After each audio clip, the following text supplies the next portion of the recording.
perkenalkan kami dari SMA Katolik Santo Petrus Pontianak yang beranggotakan saya Meli Evelyn, saya Priscilla Ilan, Saya Ferry Fernando. Saya Meteolois. Jadi pada kesempatan kali ini kami akan mempresentasikan mengenai sensus eksperimen kami yang berjudul penerapan momentum sudut pada prinsip giroskop. Nah, sebelumnya perkenalkan kami menggunakan masker dari awal hingga akhir video untuk mengikuti protokol kesehatan.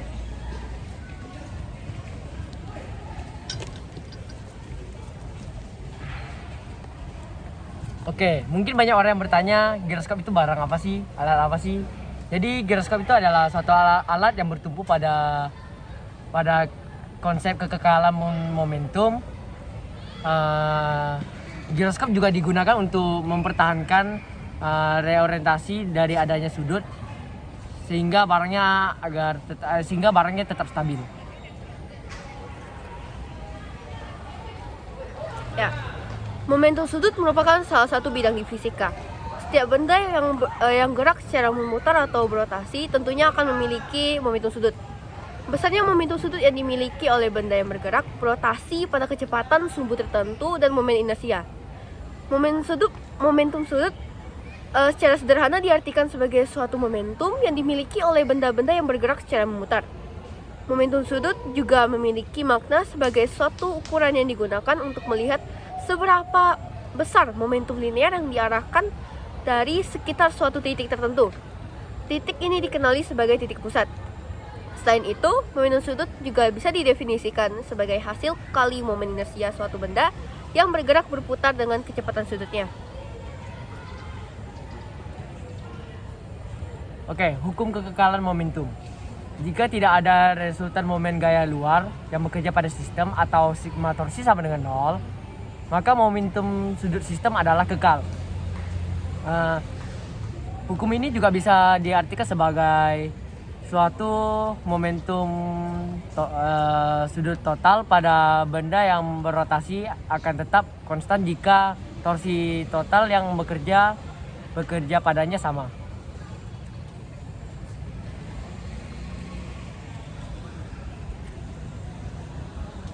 Jadi, tujuan dilakukannya aktivitas ini adalah untuk menguji dan membuktikan apakah ada momentum sudut pada konsep giroskop yang akan kami buat.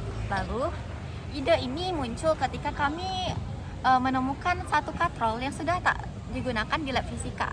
Jadi, kami berpikir daripada katrol tersebut tidak dipakai dan akhirnya dibuang, kami berpikir untuk menggunakan katrol tersebut untuk menjadi penerapan konsep momentum sudut pada giroskop.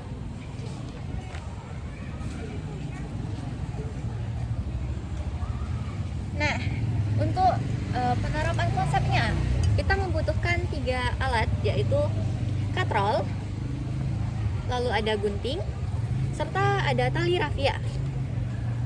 Nah, untuk tahap pembuatannya adalah kita bisa mengikatkan tali pada katrol tersebut.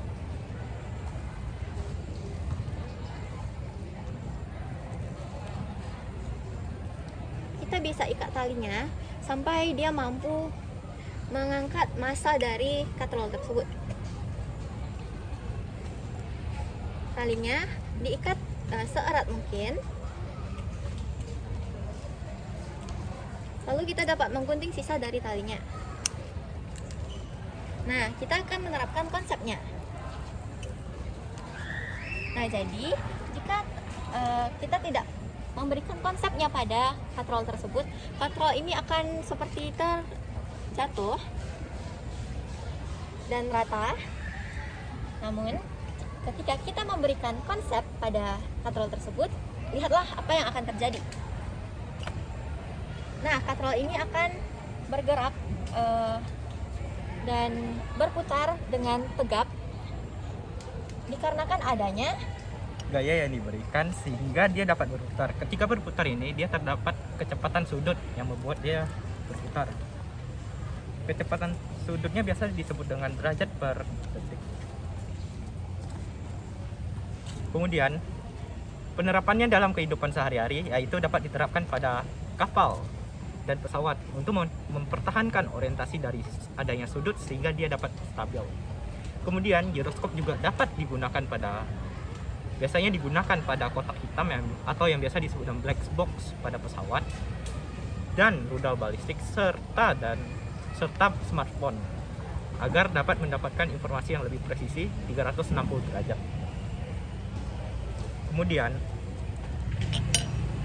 momentum sudut juga dapat diterapkan pada luar angkasa, yaitu seperti bumi yang berputar pada porosnya atau yang biasa juga disebut dengan rotasi, itu terdapat momentum sudut, serta bumi yang berevolusi terhadap matahari, yaitu dapat juga disebut dengan momentum sudut, atau matahari yang berevolusi terhadap pusat galaksi atau pusat galaksi yang berevolusi terhadap yang lebih tinggi lagi.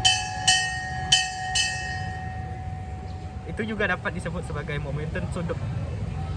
Kesimpulannya, kami berharap prinsip momentum sudut ini dapat diterapkan pada manusia di masa depan, sehingga prinsip ini tidak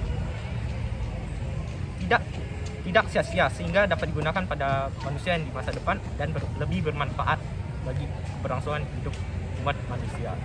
Sekian presentasi dari kelompok kami. Terima kasih atas waktu yang Bapak Ibu Dewan Juri luangkan untuk menonton video dari kami. Sekian, terima kasih.